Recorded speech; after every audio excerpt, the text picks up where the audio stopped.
Hello दोस्तों, स्वागत है आपका इस न्यू वीडियो में। तो आज की वीडियो में हम एक फॉर्म भरने वाले हैं जो कि एमटीएस के पद पे है, जो कि निकला गया है Indian waterways authority of India, जैसे कि आप यहाँ पे देख सकते हैं। थोड़ा सा इसका ओवरव्यू ले लेते हैं।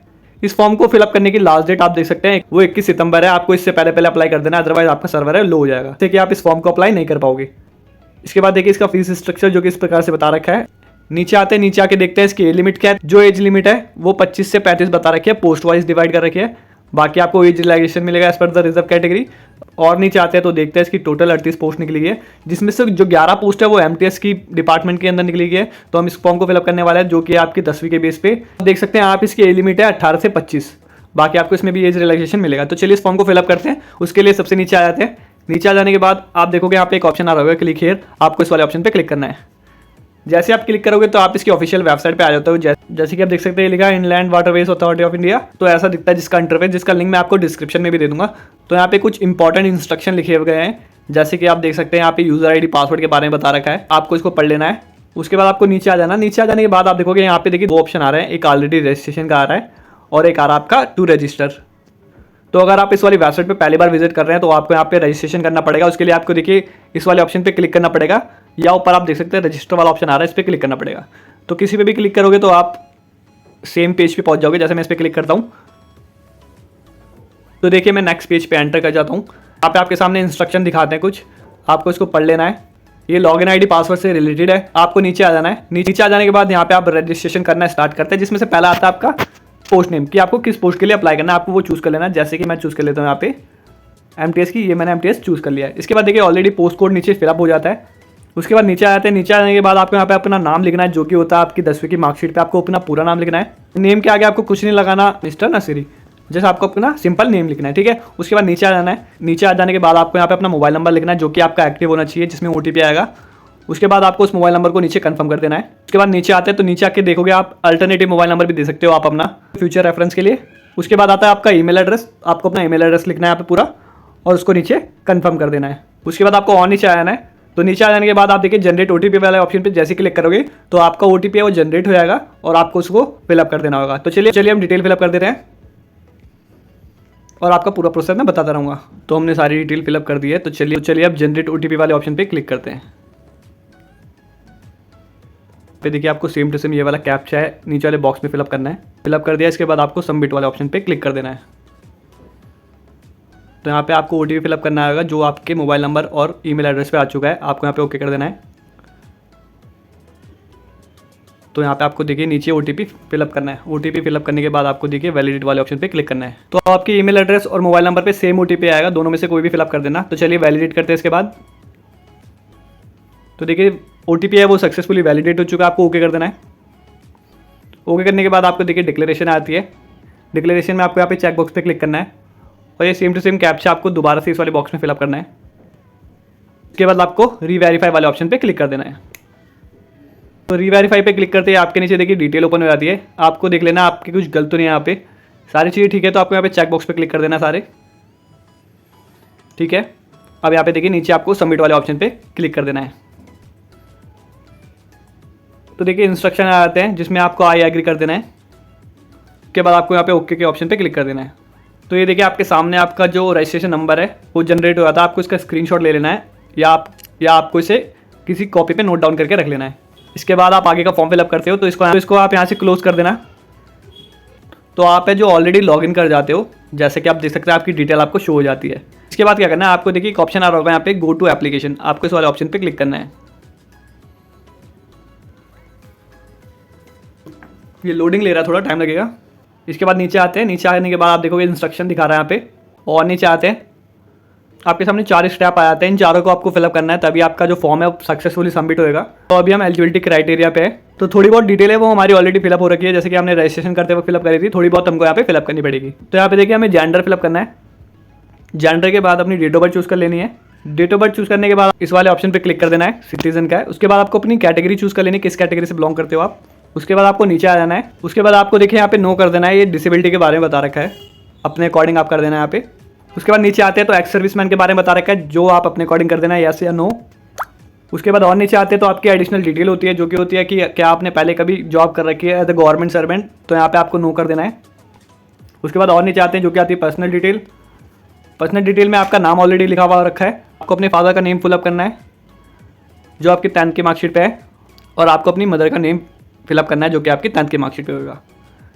उसके बाद नीचे जाने के बाद आपको यहाँ पे अपना मेरिटल स्टेटस चेक कर लेना है आप अपने अकॉर्डिंग। जैसे मैं चुन लेता हूँ अनमैरिड। उसके बाद आपको अपना रिलीजन चुन लेना है, किस धर्म से हो आप। उसके बाद देखोगे कि आपका ऑलरेडी मोबाइल नंबर आ रखा है, आपकी ईमेल आईडी आ रखी है, आपका अल्टरनेटिव मोबाइल नंबर ऑलरेडी आ रखा है। उसके बाद देखोगे कि आपको अपनी सिटी का प्रेफरेंस चुनना है कि किस सिटी में आप एग्जाम देना चाहते हो। तीनों प्रेफरेंस आपको चुनना है। नंबर 1 पे चुन लेते हैं हम जैसे अपने अकॉर्डिंग जो हमारे नियरेस्ट है, दिल्ली NCR। नंबर 2 पे मैं दिल्ली NCR चुनता हूँ। तो जैसे ही मैं नंबर 2 पे सेम सिटी चुनता हूँ तो यहाँ पे एरर दिखाता है, तो आपको नंबर 2 पे अपनी दूसरी सिटी चुननी है कोई। नंबर 2 पे मैंने मुंबई चुन ली। नंबर 3 पे देखते हैं, तो तीनों प्रेफरेंस मैंने चुन लिया अपने अकॉर्डिंग। आपको अपने अकॉर्डिंग चुन लेना है। उसके बाद नीचे आ जाना है। नीचे आ जाने के बाद आपको यहाँ पे सेव करना है। पहले सेव करने के बाद आपका डेटा सेव हो जाएगा। उसके बाद आपको सेव एंड नेक्स्ट वाले ऑप्शन पे क्लिक करना है। जैसे ही मैंने सारी डिटेल फिलअप करी ऊपर की, तो देखिए एक और डिटेल ओपन हो जाती है जो कि होती है बैंक की डिटेल। बैंक की डिटेल में सबसे पहले आपको अपना अकाउंट होल्डर नेम, जिसके नाम पे बैंक है, वो लिखना है। उसके बाद आपको अपने बैंक का नेम चूज़ कर लेना है यहाँ पे। उसके बाद आती है आपकी बैंक की ब्रांच, आपकी कौन सी ब्रांच है नियर बाय, वो चूज़ कर लेनी है। उसके बाद आपको अपना बैंक अकाउंट नंबर चूज़ कर लेना है।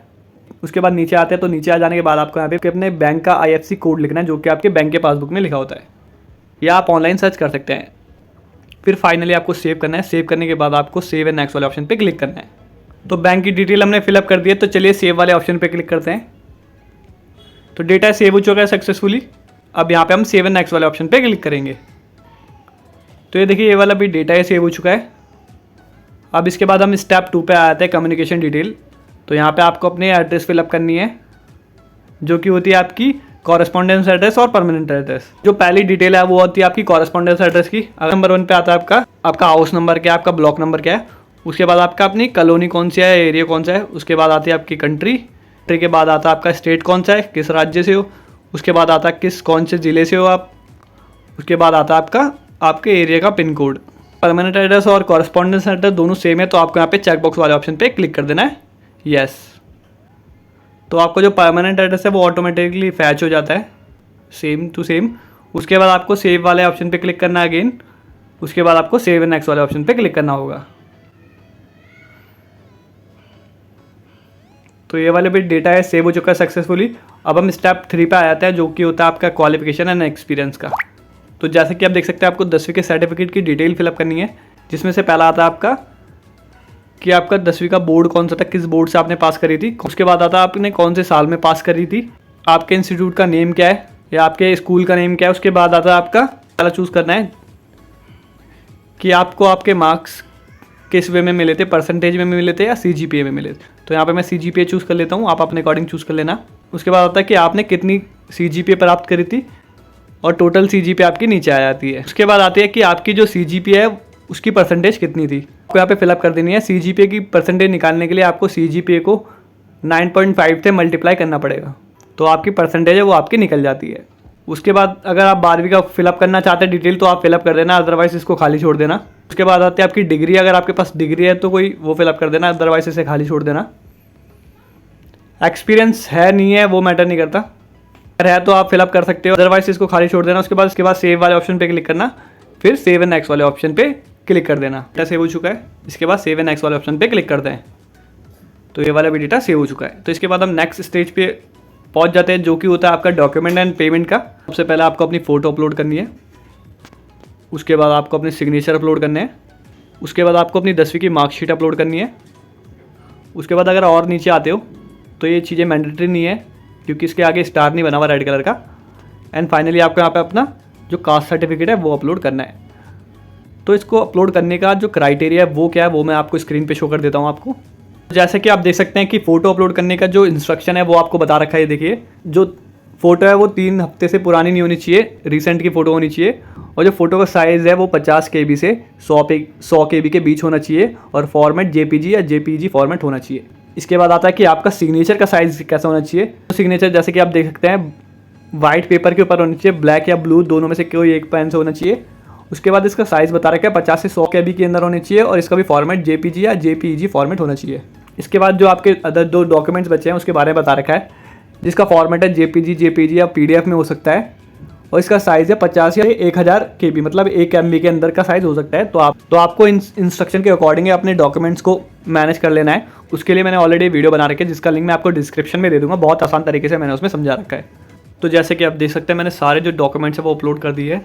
जैसे कि आप देख सकते हैं सबके सामने ग्रीन का टिक आ रहा है और व्यू का ऑप्शन आ रहा है, जो कि आप देख सकते हैं कि क्लियर प्रिंट है या नहीं है।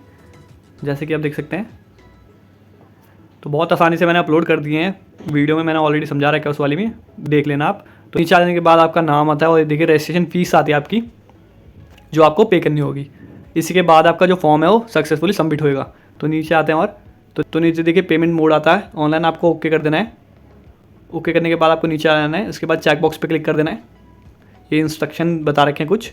उसके बाद और नीचे आना है, इस वाले चेक बॉक्स पे भी क्लिक कर देना है। अगेन इस वाले चेक बॉक्स पे भी क्लिक कर देना है, इस वाले पे भी, और आई एग्री वाले पे भी कर देना है। तो सारे चेक बॉक्स पे क्लिक करने के बाद आपको देखिए सेम टू सेम ये वाला कैप्चा है नीचे फिलअप कर देना है। कैप्चा फिलअप करने के बाद आपको क्या करना है, आपको यहाँ पे पहले प्रीव्यू करना है। प्रीव्यू करने के बाद ही आपकी जो पेमेंट है वो होगी। तो प्रीव्यू वाले ऑप्शन पे क्लिक करते हैं। तो यहाँ पे आपके जो डिटेल है वो आपको क्रॉस चेक कर लेनी है, कुछ गलत तो नहीं है, सारी चीज़ें चेक कर लेना। आप अपने डॉक्यूमेंट भी चेक कर सकते हो क्लिक हेयर पे क्लिक करके कि ठीक है नहीं है। उसके बाद आपको यहाँ पे ओके वाले ऑप्शन पे क्लिक कर देना है एंड फाइनली आपको सबमिट वाले ऑप्शन पे क्लिक करना है। इंस्ट्रक्शन दिखाता है कि आपको अपनी सारी चीज़ें व्यू करनी है, अभी आपका आगे का प्रोसेस है पूरा होगा। तो हम इस वाली चीज़ को भी व्यू कर लेते हैं एक एक करके। व्यू वाले ऑप्शन पे क्लिक करेंगे हम, इसके बाद आपको सबमिट कर देना फाइनली। तो ये देखिए यहाँ पे शो कर जाता है इंस्ट्रक्शन, आपको आई एग्री वाले ऑप्शन पे क्लिक कर देना है। तो ये देखिए रीडायरेक्ट कर देता है पेमेंट के ऑप्शन पे, जहाँ से आप इन सारे ऑप्शन से पेमेंट कर सकते हैं। डेबिट कार्ड से, क्रेडिट कार्ड से, नेट बैंकिंग से भी कर सकते हैं, वॉलेट से, QR कोड से भी कर सकते हैं और UPI से भी कर सकते हैं। तो मैं UPI वाला ऑप्शन चूज़ करता हूँ। तो यहाँ पे आप स्कैन भी कर सकते हो, स्कैन करके ईजी रहेगा, या आप अपनी UPI ID करके 200 रुपये की पेमेंट कर देना। पेमेंट करने के बाद आपका फॉर्म सक्सेसफुली सबमिट हो जाएगा, जिसका आप प्रिंट आउट निकाल सकते हैं अपनी डैशबोर्ड पे जाके। आपको यहाँ पे प्रिंट आउट का ऑप्शन आ जाएगा। तो ये देखती पूरी वीडियो, अगर आपको वीडियो इन्फॉर्मेटिव लगेगी तो प्लीज़ इस वीडियो को लाइक कर देना और जाते आते प्लीज़ मेरे चैनल को सब्सक्राइब कर देना। तो मिलता है एक न्यू वीडियो में एक न्यू इन्फॉर्मेशन के साथ, तब तक के लिए बाय बाय, टेक केयर।